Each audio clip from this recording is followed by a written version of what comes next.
চাঁদা আমি ওইটাকে বলতে চাই যে কেউ দিতে চান না বা তাকে বাধ্য করা হচ্ছে, সেটা হলো চাঁদা। এখন ধরেন মালিক সমিতি আছে, তারা একটা নির্দিষ্ট হারে প্রত্যেকটা টিপস থেকে টাকা তোলে, মালিকদের কল্যাণে ব্যবহার করতে চায়, কতটুকু ব্যবহার হয় সেটা জানি না, সেটা নিয়ে হয়তো বিতর্ক আছে।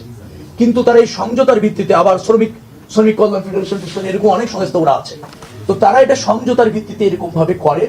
সেখানে আবার প্রাধান্য পায় যখন যার প্রভাব থাকে ওই মালিকদের মধ্যে, অথবা দলের প্রভাবও থাকে, যে দল ক্ষমতায় থাকে সেই দলের শ্রমিক সংগঠনদেরও একটা আধিপত্য থাকে, এটা আছে। কিন্তু এইটা চাঁদা আকারে আমাদের কাছে দেখার সুযোগ হচ্ছে না, কারণ তারা সমঝোতার ভিত্তিতে করছে। চাঁদাবাজি এরকম যদি কেউ করতে আসে, তা কোনো সুযোগ নেই। আসসালামু আলাইকুম। আমরা চাঁদাবাজির একটা নতুন সংজ্ঞা শিখেছি গত 2 দিন ধরে। আপনারা নিশ্চয়ই শুনেছেন, সড়ক সেতু মন্ত্রী যিনি আছেন রবিউল ভাই, তিনি এক সংজ্ঞা আমাদেরকে শিখিয়েছেন। রবিউল ভাইয়ের চেহারাটা দেখলে আমার একটা টকশোর কথা মনে হয়। এই চ্যানেলের এই হিজড়াটা আছে না, সময় ইসলাম, এটা এক টকশোতে ওনারা ডেকে নিয়ে, ওই সময় ইসলাম যখনই বিএনপির কোনো লোকজনের ডাকতো, এদেরকে আওয়ামী লীগের সাথে মিলে একসাথে অ্যাটাক করতো। তো এর এক পর্যায়ে রবিউল ভাই সব খুলে টুলে দিয়ে উনি টকশোর মাঝখানেই বের হয়ে চলে এসেছিলেন। ওইটা আমার খুব মনে হয়, এবং উনি কথাবার্তাও খুব সুন্দর করে বলতেন। তো হঠাৎ করেই ধরেন বিএনপির লোকজনের এই নির্বাচনের পরের দিন থেকে ওনাদের বডি ল্যাঙ্গুয়েজ, ওনাদের কথাবার্তাগুলো শুনলেই না মনে হয় সেই আওয়ামী লীগের একটা লোক বোধহয় কথা বলছে। একদম চেহারা, কথাবার্তার ধরন, দাম্ভিকতা, এগুলো ওই ঠিক আওয়ামী লীগ যেভাবে। এই যে মন্ত্রণালয়টা, এই মন্ত্রণালয়টাও কিন্তু, এই সড়ক সেতু মন্ত্রণালয় কিন্তু ছিল কাওয়া কাদেরের। এই কাওয়া কাদেরও কিন্তু ঠিক এইভাবেই কথা শুনলেই শরীর জ্বলতো। তো বিএনপির যে ভাইদের কথা শুনলে এত ভাল লাগতো, একদম নিজের মনে হইতো এরা আমার আপনজন, আমার আপন ভাই, এরকম মনে হইতো। সেই মানুষগুলো হঠাৎ করে রাতারাতি এত চেঞ্জ হয়ে গেল, বিশেষ করে নির্বাচনের এই আগের থেকে। অনেকে আমাদের প্রশ্ন করেন, ভাই আপনারা কেন সরাসরি বিএনপির বিরুদ্ধে, এই আজকে যে বাংলাদেশ দেখছেন না, এটা আমরা অনুমান করতে পেরেছিলাম, এই জন্যই বিএনপির বিরুদ্ধে গিয়েছিলাম। তো ওনারা নির্বাচনের আগে থেকে আওয়ামী লীগের লোকজনকে করে দিবে, আপনার নির্বাচন, এই রাজনীতি করার সুযোগ দিবে, সব মামলা তুলে নিবে, এই যেগুলো বলেছে, এবং সেটা এখন করছে। আপনারা দেখছেন বিভিন্ন জায়গায় অফিস টফিসগুলো দিচ্ছে। তো এটার বিএনপির সামনে ধরেন 2টা পরিণতি এখন, যে অবস্থায় তারা চলছে সেটাতে। 1981 সালে জিয়াউর রহমান এইভাবে এই হাসিনাকে নিয়ে এসেছিল।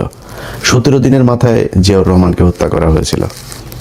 খালেদা জিয়া, তিনি এই আপনার 96-এ যখন এই হাসিনাকে আপনার স্পেস দেয়, উনি কিন্তু 15ই ফেব্রুয়ারি একটা নির্বাচন করেছিল 96-এ। সেই নির্বাচনে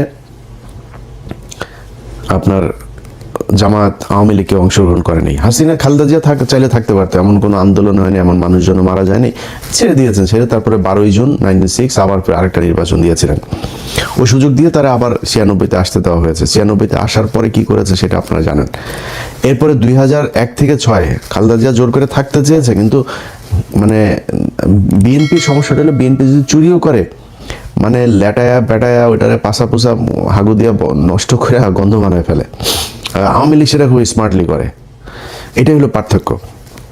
তো এরপরে খালেদা জিয়া সুযোগ তাদেরকে দিয়েছেন। সেই সুযোগ দেওয়ার পরে 2013 সালেও আরেকবার খালেদা জিয়া সুযোগ দিলেন, 14 সালে নির্বাচনের না এসে। তো এই আওয়ামী লীগ খালেদা জিয়ার পরিবারকে কতটুকু ক্ষতি করেছে, এটা ভাই আমার বলার কিছু নাই, এটা জিয়া পরিবার জানে। তাদের পরিবারে আমার বিশ্বাস যে আমার চাইতে বেশি কষ্ট তাদের জন্য হয়। এরা যদি আসে তাহলে বিএনপির পরিণতি কি হয় সেটা 17 বছর আমরা দেখেছি, এটা নতুন করে দেখার কিছু নাই।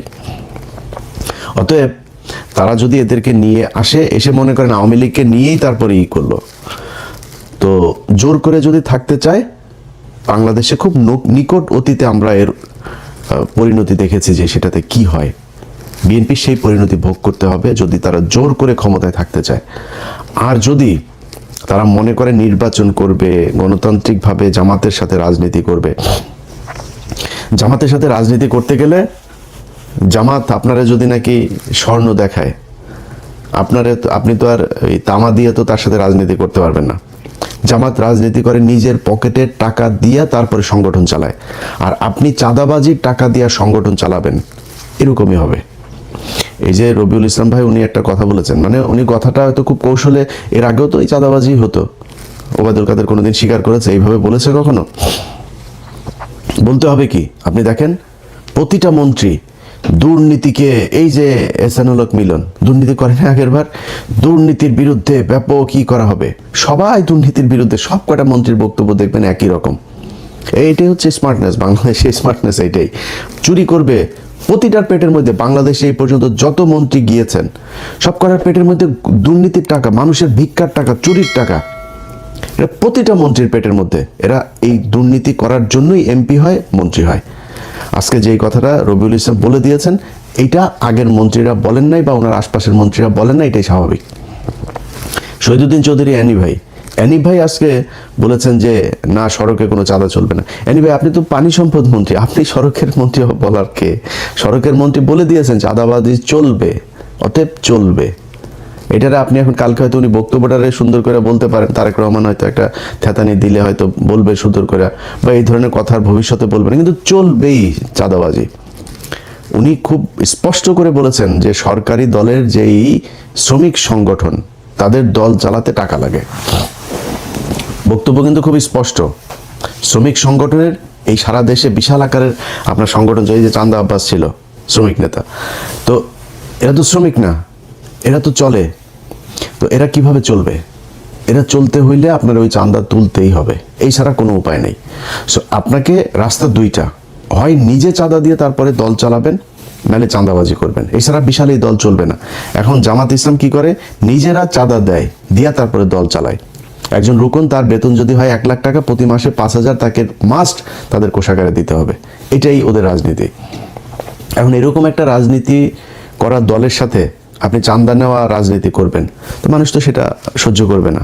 তো সেই ক্ষেত্রে আলটিমেটলি যেটা হবে সেটাই। সো রাস্তা আপনার হাতে দুইটা, একটা হয় আপনাকে রাজনীতি চেঞ্জ করতে হবে, এই আপনাদের যে পলিসি সেটা চেঞ্জ করতে হবে, করে নিজের পকেটে টাকা দিয়ে নিজে রাজনীতি করবেন, অথবা শেখ হাসিনার মতো ফ্যাসিস্ট হবেন, জোর করে ক্ষমতায় থাকবেন, কোনো কথা শুনবেন না, কিছু হলেই বলবেন যে সংবিধানের দোহাই, কারণ আপনাদের 2/3 আছে এখন, এবং এই 2/3 তো আপনাদেরকে খুব পরিকল্পিতভাবেই দেওয়া হয়েছে। এই ডক্টর ইউনূস আপনার যেদিন লন্ডনে যায় সেদিনই তিনি নির্ধারণ করে দিয়ে এসেছেন যে বিএনপি ক্ষমতায় যাবে, তাদেরকে 2/3 দেওয়া হবে, যত দুর্নীতি, চাঁদাবাজি, ধান্দাবাজি এই তত্ত্বাবধায়ক সরকার যা করে গিয়েছে এটার বিরুদ্ধে বিএনপি কিছু বলবে না, সবাইকে সেফ এক্সিট দেবে।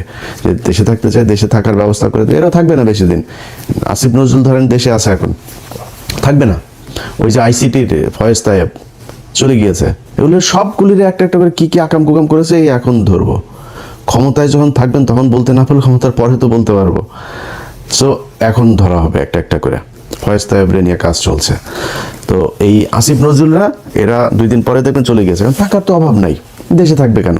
বউরে দিয়ে আপনার কালেকশন করাইতো, নিউজও তো হয়েছে, আপনারা দেখেছেন। তো এখন এই যে এরা ওই সময় বলে করে দিয়ে গিয়েছে যে তোমাদেরকে 2/3 দেওয়া হবে, 2/3 দিয়ে সংবিধান এবার যেমনে মনে চায় তেমনি তারা কাটছাট করে তাদের মতো করে সংশোধন করবে। এইটাই ছিল হয়েছে যে এই তত্ত্বাবধায়ক সরকারের মূল এজেন্ডা। এর বাইরে এই যে সরকারটা গেল 1.5 বছর, 1.5 বছরে বহু কিছু করা সম্ভব। সবচাইতে দুর্বল আর দুর্নীতিগ্রস্ত একটা তত্ত্বাবধায়ক সরকার ছিল, যেটার আমরা বিপ্লবী সরকার বলতাম, সেই বাঞ্চোতরা ছিল সবচাইতে বেশি দুর্নীতিগ্রস্ত। এদের মতো দুর্নীতিগ্রস্ত আর একটা সরকার এই পর্যন্ত বাংলাদেশে তত্ত্বাবধায়ক সরকারে আসে নাই। এমনকি এই যে মঈনুদ্দিন ফখরুদ্দিনের যে সরকার না, আমার তো মনে আছে এদের চাইতে বহু সততা নিয়ে তারা কাজ করেছে। তো তারা আমাদের হাতে এখন ঝুলাই দিয়ে গেল একটা দুর্নীতিগ্রস্ত সরকার, এটা নিয়ে এখন আমাদের থাকতে হবে।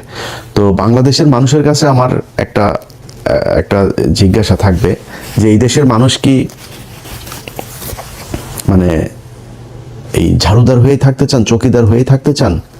একটা দল ক্ষমতায় আসবে, তাদের কিছু এমপি থাকবে, মন্ত্রী থাকবে, তাদের এই যে পরিবারতন্ত্র, এদের চামচা হয়ে তারপরে আপনাকে থাকতে হবে। এখন এখান থেকে আপনি যদি বের হইতে চান তাহলে সিদ্ধান্ত আপনাকেই নিতে হবে। এই যে নির্বাচনটা হইল, এই যে রাজনীতি হয়, এই যে রাস্তায় ধর্মঘট, হরতাল, পিকেটিং, কোনোদিন কোনো এমপির ছেলেকে আপনার পাশে পেয়েছেন যে সে রাস্তায় এসে তারপরে এটা করে? কোনো এমপির ছেলে আপনার সাথে এই যে ভোট কেন্দ্রে গিয়া তারপরে এই ভোট কেন্দ্র দখলের কাজে মারামারি করেছে, মানুষকে হুমকি দিয়েছে? কোনো এমপি এই নির্বাচনের সময় এমপি মন্ত্রী অনেকের ছেলে যারা এখন মন্ত্রী হয়েছে, এমপি হয়েছে, এদের অনেকের ছেলে দেশেই যায় নেই। ইউরোপে থাকে, আমেরিকাতে থাকে, অস্ট্রেলিয়া থাকে, কানাডা থাকে, পড়াশোনা করে, তাদের পাতলা পায়খানা হইলেও তারা সিঙ্গাপুরে যায় চিকিৎসা করতে। আর তোদেরকে বানায় রাখছে বোকা চোদা। তোরা পৃথিবীর সবচেয়ে বোকা চোদা জাতি। এটারে ওই মঞ্চে ইয়ে করে, জনসভা করে না, বীরের জাতি, আমরা এই বীরের জাতি, 71-এর বীরের, সোগাটা ওইখানে মেরে দিছে তোদেরকে। তোরা পৃথিবীর সবচেয়ে নিকৃষ্ট জাতি, মানে আমরা পৃথিবীর সবচেয়ে নিকৃষ্ট জাতি। এদের মতো এরকম কামলা খাটা জাতি পৃথিবীর মধ্যে আর কোথাও নাই। আমরা পৃথিবীর যেই দেশে যাই, বাথরুম পরিষ্কার, রেস্টুরেন্টের কাজ, সিকিউরিটি, যত নিম্নমানের কাজ আছে এরা আমরা করি। মিডল ইস্টে যান, যে আমেরিকা থেকে বিশাল ভাব সাপ নিয়ে আমরা দেশে যাই না, কোট সুট মুট পরে টরে, সব করে এখানে ফকিরনিগিরি কামলা দিয়ে তারপরে যায়, ভাব মারায় আমেরিকা থেকে এসেছি। এই হলো অবস্থা। এরপরে কি হয়, পোলাপান বড় হয়, বড় হয়ে তারপরে মনে করেন যদি মেয়ে হয়, বিশেষ করে ধরে একজন বিশেষ এক জাতিকে ধরে, ওই বিশেষ জাতি সাদা টাদাও পায় না, বিশেষ জাতির ধরে তারপরে পরিবার শেষ। এরপরে বাপ মা বুড়া বয়সে যায়, তারপরে করে কি না এই দেশে আর থাকবো না, চলে যায়। এরপরে যায় দেশে গিয়ে এতিমখানায় টাকা পয়সা, আমি পরিচিত লোকজনের এগুলি নিজের চোখের সামনে দেখা, এই জন্য বললাম। এইটাই আমাদের জাতি। আমরা, আমার দেশ নাকি সোনার বাংলাদেশ, এই সাউয়ার বাংলাদেশ রে, সাউয়ার বাংলাদেশে বাংলাদেশের মানুষ থাকতে পারে না। দেশের মানুষ বাইরে যায়, কামলা দেয়, টাকা পাঠায়, সেই টাকা ওরা পাচার করে বিদেশে পাঠায়। এটাই হলো বীরের জাতি। তোদের যদি লজ্জা থাকে তাহলে ভবিষ্যতে এদের এই ঠিকাদার, পাহারাদার, চৌকিদার, কামলা দিতে সামনে আর যাবি না। তোদেরকে দিয়া এই নির্বাচনের মাঠে কেন্দ্র দখল করায় তোদের কি চাকর বানায়? তোরাই চাকর। প্রতিদিন এই যে ট্রাকের মধ্যে থেকে যে চাঁদাগুলি নেন, এটা কিন্তু এমপির কোনো ছেলে নেয় না, মন্ত্রীর কোনো ছেলে নেয় না, কিন্তু এটা টাকার ভাগে একদম শেষ মাথা পর্যন্ত যায়। টাকা